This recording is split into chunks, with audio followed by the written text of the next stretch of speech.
बोललेला आहे, काय सांगाल आपण? नमस्कार, मी ऋतिका डाफ मस्मारे. मला काँग्रेस पक्षाने प्रभाग 21 मधनं उमेदवारी दिलेली आहे. मी सगळ्या वरिष्ठ नेत्यांचे खूप आभार मानते की त्यांनी मला संधी दिली आहे आणि मी माझ्या कामातनं ते संधीचं सोनं करेल. तर मी तसं मागील 3-4 वर्षापासून माझे कामं सुरूच आहे. जे रस्त्याची कामं असो किंवा नागरिकांच्या समस्या असो, त्याच्यावर आम्ही तर काम करणं सुरू आहे आमचं.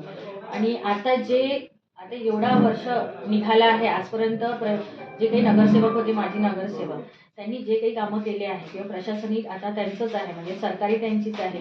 त्यांनी जे कोणते कामं केले आहे ते फक्त रस्ता गटरचे कामं करून काही होत नाही आणि साईडला मोठ्या मोठ्या बिल्डिंगी बांधून पण काही होत नाही. त्याच्यासाठी युवकांसाठी तुम्ही काय केलं हे त्यांनी आजपर्यंत युवकासाठी या प्रभागात काही केलं नाही. तर माझी अशी आता इच्छा आहे, जशी मी निवडून आली तर एक वाचनालय उघडायचं आहे. कारण जे यूथ आहे ते बाहेर आपल्या प्रभागाच्या बाहेर जातात वाचनालयासाठी. आणि इथे क्रीडा ग्राउंड नाही आहे, जलतरण नाही आहे, खूप साऱ्या महिलांसाठी पण काही सोय नाही आहे. इथे जेवढ्या शासनाच्या ज्या योजना येतात महिलांपर्यंत पोहोचतच नाही. आता या सरकारने जसं लाडकी बहीणचा एवढा गाजावाजा केला, काय झालं शेवटी ते तुम्हाला माहीतच आहे. पण आता ज्या शासनाच्या ज्या छोट्या ज्या असतात, जसं आरोग्यासाठी झालं किंवा घरगुती काय झालं, त्या स्कीम कोणाकडेच पोहोचत नाही. ते पोहोचणं माझं काम आहे, मी त्यांच्यासाठी करेन. आणि महिलांसाठी ज्याही सुरक्षा राहतील त्या सगळ्या गोष्टीची जबाबदारी मी घेणार आहे.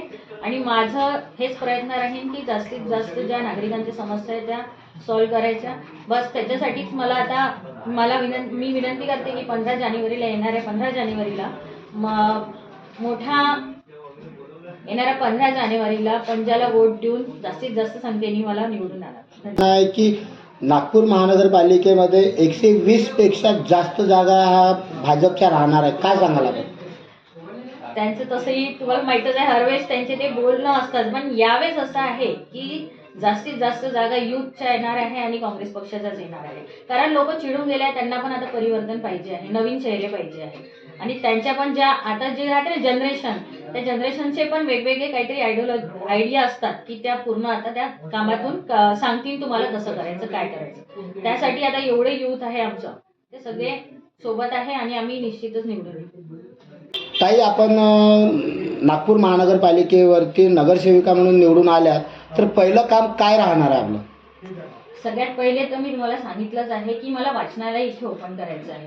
आणि दुसरी गोष्ट अशी आहे की ज्या शाळा आहे, सरकारी ज्या कॉर्पोरेशनच्या शाळा आहेत, त्यांना पण मला आता CBSEचं नवीकरण करून हे करायचं. आणि दुसरी गोष्ट अशी आहे की आमच्या प्रभागामध्ये एक दही बाजार म्हणून खूप जुनं बाजारपेठ होतं, ते त्यांनी बंद करून दिलं आहे. आणि याच्यामध्ये लोक बाहेर जातात भाजीपाला घ्यायला, पण जेव्हा सुरू होते तेव्हा एकदम फ्रेश भाजीपाला भेटायचा. तर ते मला पुन्हा नवीनीकरण करून घ्यायचं आणि ते पुन्हा ओपन करायचं आहे. येणाऱ्या 15 जानेवारीला जनतेला काय आव्हान राहणार आहे? हेच आव्हान आहे की 15 जानेवारीला मोठ्या संख्येने येऊन पंजाला वोट द्या. अर्चनाताई सिडाम, मनीषदादा उमरेडकर, ऋतिकाताई डाफ आणि भावेश तलमले हे पंजाचे 4 उमेदवार आहे. यांना मोठ्या संख्येने निवडून आणायचं आहे. आणि माझा वर्ग आहे क,